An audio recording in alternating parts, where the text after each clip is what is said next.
Dragi prijatelji, lepo pozdravljeni. Druga adventna nedelja je, 2 svečki gorita na adventnem venčku, mi pa prisluhnimo kratkemu evangeliju. Iz svetega evangelija po Marku. Začetek evangelija Jezusa Kristusa, Božjega Sina, kakor je zapisano pri preroku Izaiju. Glej, pošiljam svojega glasnika pred tvojim obličjem, ki bo pripravil tvojo pot.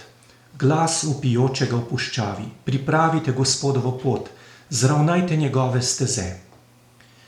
Tako je nastopil Janez Krstnik v puščavi in oznanjal krst spreobrnenja v odpuščanje grehov. K njemu je prihajala vsa judejska dežela in vsi Jeruzalemčani.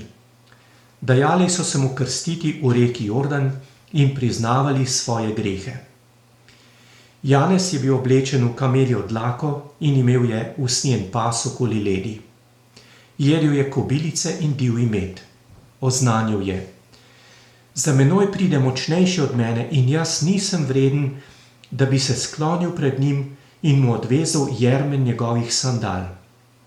Jaz sem vas krstil z vodo, on pa vas bo krstil s Svetim Duhom. Današnji dogodek se torej dogaja v puščavi in tudi mi smo v puščavi.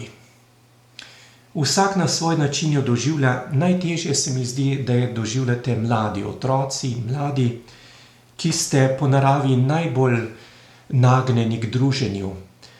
In tale zaprtost zdaj je vaša puščava. Prav tako puščavo doživljate starši, ki imate svoje bremena službe, in potem se še trudite z otroci, velikokrat z domačimi nalogami in ste popolnoma izčrpani. Puščava je tole za zdravstvene delavce in seveda posebej za bolnike. Tudi za ostarele je to puščava. Velikokrat osamljeni, nimate normalno obiskov, kakor ste običajno jih imeli, in to je naša puščava. In v to puščavo nam danes evangelij oznanja to, kar smo slišali. Beseda pravi: jaz sem vas krstil z vodo, on pa vas bo krstil s Svetim Duhom. Tudi mi smo bili krščeni z vodo in s Svetim Duhom. Predlagam, da si ta teden vsekakor pripravite blagoslovljeno vodo. Pri nas v cerkvi jo bomo imeli svežo, lepo si jo lahko vzamete. In se doma večkrat pokrižate. In ob križu in molitvi poživljate žar Božje milosti in Svetega Duha, ki je v vas. Zaradi tega Svetega Duha, ki je v nas po svetem krstu, mi kličemo Boga za očeta.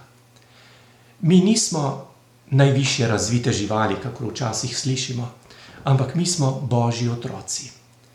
In to občutje poživljamo s tem, da se pokrižamo in molimo. Dovolite, dragi prijatelji, še nagradna naloga. Kot veste, delamo župnijske jaslice, ki bodo verjetno tokrat zunaj. To je ena figura, ki sem jo napol izdelal sam, da pokažem, kako približno bodo izgledale. Torej, take figure nam boste pomagale narediti družine in posamezniki. In prva dva, ki se javita, da vzameta v delo svojo figuro, dobita zelo lepo nagrado. To je recimo še neizrezana figura ene pastirice, to je Jezus v jaslicah. In poglejmo še Jožefa in Marijo, to je kar zahtevna figura, kar za eno družino lepo delo. Tako, lepo vas pozdravljam, želim blagoslovljeno nedeljo in srečen teden in se kmalu spet slišimo in vidimo.